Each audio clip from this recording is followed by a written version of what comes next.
Canada to ban China's Huawei and ZTE from its 5G networks.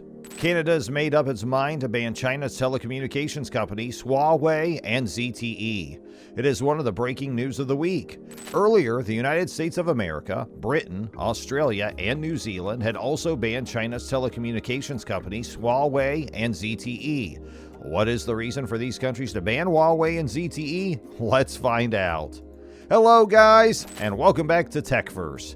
In today's video, we'll talk about China's telecommunications companies Huawei and ZTE and the reason why top countries have banned their use. Huawei Technologies Company, Ltd., is a Chinese multinational technology corporation headquartered in Shenzhen, Guangdong, China. It designs, develops, and sells telecommunications equipment, consumer electronics, and various smart devices. The corporation was founded in 1987 by Ren Zhengfei. Huawei has expanded its business to include building telecommunications networks, providing operational and consulting services and equipment to enterprises inside and outside of China, and manufacturing communications devices for the consumer market. Huawei has over 194,000 employees as of December 2019. Whoa, that's huge! ZTE Corporation is a Chinese, partially state-owned technology company that specializes in telecommunication. Founded in 1985, ZTE is listed on both the Hong Kong and Shenzhen stock exchanges. ZTE operates carrier networks, terminals, and telecommunication. Its core business is wireless, exchange, optical transmission, data telecommunications gear, telecommunications software, and mobile phones. ZTE is one of the top 5 largest smartphone manufacturers in its home market. Both companies have established themselves globally. They are one of the largest internet and mobile network service providers. The banning of such established companies in top countries is such a topic of discussion. U.S. bans ZTE. The ZTE company has faced criticism in the United States over potential ties to the Chinese government that could enable surveillance. In 2017, ZTE was fined for illegally exporting U.S. technology to Iran and North Korea in violation of economic sanctions. In April 2018, after the company failed to properly reprimand the employees involved, the U.S. Department of Commerce banned U.S. companies, semiconductors, from exporting to ZTE for 7 years. The ban was lifted in July 2018 after ZTE replaced its senior management and agreed to pay additional fines and establish an internal compliance team for 10 years. In June 2020, the Federal Communications Commission designated ZTE a national security threat. In July 2020, the U.S. government banned companies that use ZTE from receiving federal contracts. The FCC denied the company's appeal of the decision in November 2020. In September 2020, the U.S. Department of Justice filed a criminal complaint against ZTE, accusing it of using 2 shell companies named Ryer International Trading and Renzi International Trading to violate sanctions against North Korea. In December of 2020, the U.S. Congress included $1.9 billion to help telecom carriers in rural areas of the U.S. remove ZTE equipment and networks they had previously purchased. In January 2021, Gina Raimondo, President Joe Biden's nominee for U.S. Secretary of Commerce, said in her confirmation hearings that she would protect U.S. networks from interference by Chinese companies, including ZTE. In June 2021, the FCC voted unanimously to prohibit approvals of ZTE gear in U.S. telecommunication networks on national security grounds. The U.S. bans Huawei. In the midst of an ongoing trade war between China and the United States, Huawei was restricted from doing commerce with U.S. companies due to alleged previous willful violations of U.S. sanctions against Iran.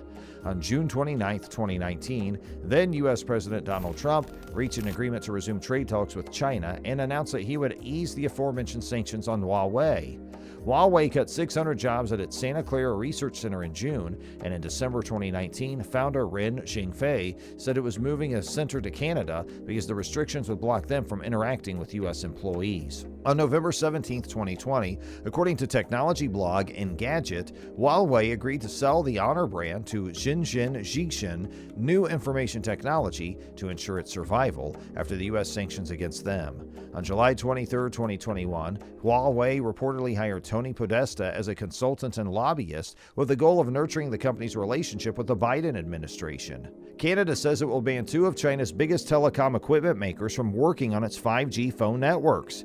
David Vigneault, director of CSIS, the Canadian Security Intelligence Service, publicly warned the government about the threat from Huawei in early December 2018. The restrictions against Huawei and ZTE were announced by the country's industry minister on Thursday. Francois-Philippe said the move will improve Canada's mobile internet services. Huawei executives are not surprised by the ban. In an interview with CBC's Power and Politics, Ali Khan Velshi, Vice President of Corporate Affairs for Huawei in Canada, said he's not surprised by the decision, but is still disappointed. The government hasn't provided evidence that Huawei is a national security threat, he said. He also questioned what the government will do about scheduled software upgrades for Huawei equipment already installed, something the company is talking to the government about right now, he added. I find it hard to believe that the government is going to want to suspend those discussions, he told host Vasi Kapoulos. Huawei Canada said it was disappointed by the decision, which it said was political. This is an unfortunate political decision that has nothing to do with cybersecurity or any of the technologies in question, a statement published by Huawei Canada. Several nations, including the UK, US, Australia, and New Zealand, have already put restrictions on the firms. The 4 countries, along with Canada, make up an intelligence sharing arrangement called Five Eyes. It evolved during the Cold War as a mechanism for monitoring the Soviet Union and sharing classified information. Canada's announcement was widely expected, as its allies had already barred Huawei and ZTE from their own high-speed networks. The government of Canada is ensuring the long-term safety of our telecommunications infrastructure. As part of that, the government intends to prohibit the inclusion of Huawei and ZTE products and services in Canada's telecommunication systems, Minister of Innovation, Science and Industry, Francois-Philippe said in a statement. The move will improve Canada's mobile internet services and protect the safety and security of Canadians. Telecommunications companies that operate in Canada will no longer be permitted to make use of designated equipment or services provided by Huawei and ZTE. As well, companies that already use this equipment installed by their networks would be required to cease its use and remove it, said the minister. Beijing reacted to the Canadian move, saying the security concerns raised by Canada are a pretext for political manipulation, accusing Canada of working with the U.S. to suppress Chinese companies.